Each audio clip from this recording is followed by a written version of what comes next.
ఒక ఉగ్రవాది పట్టుకున్నాడట. అవును సార్ ఒక సామాన్యుడిగా కొన్ని ప్రశ్నలు అడగనుకున్నాను సార్. వాడినే నాకు పర్మిషన్ ఇవ్వండి సార్. ఇక్కడ ఆఫీసర్లు మాకే సమాధానం చెప్పలేదోడా, నీకేం చెప్తాడో? సార్ నా ప్రయత్నం నేను చేస్తాను సార్. పర్మిషన్ ఇవ్వండి సార్. సరే బా. Thank you sir.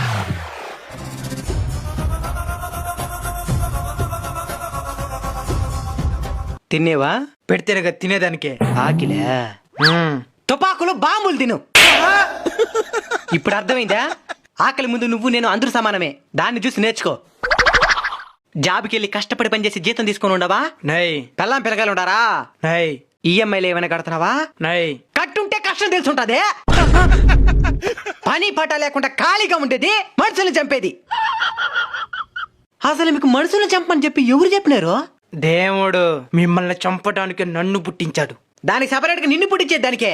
మమ్మల్ని పుట్టించకుండా ఉన్నట్టు సరిపోయింటది కదా. అచ్చా లాజీ. భగవంతుడు 10 మందిని బతికించమని చెప్తాడు గాని చంపమని చెప్పడు. ఉగ్రవాదన్నా చిన్న చిన్న రోగాల్ని తట్టుకోలేకుండానే మనుషులు చచ్చిపోతున్నారన్నా. వీలైతే ఆ రోగాలను చంపునా. మితిమీరిన కష్టాలను భరించలేక మనుషులు ఆత్మహత్యలు చేసుకుని చచ్చిపోతున్నారన్నా. వీలైతే ఆ కష్టాలని ఖతం చేయనా. మనుషుల్ని చంపితే ఆ భగవంతుడు నిన్ను గౌరవిస్తాను లేదో పక్కన పెడితే, మనుషులకి సహాయం చేస్తే ఆ మనుషులే నిన్ను చనిపోయేంత వరకు గుండెల్లో పెట్టుకొని చూసుకుంటారు. నేను మారిపోయాను. నేను నీతో పాటే వచ్చేస్తాను. ఇంక మీట మనుషుల్ని చంపను. మరి ఇప్పటిదాకా చంపిన దానికి శిక్ష ఎవరు అనుభవిస్తారో? రేపే నీకు ఉరి శిక్ష.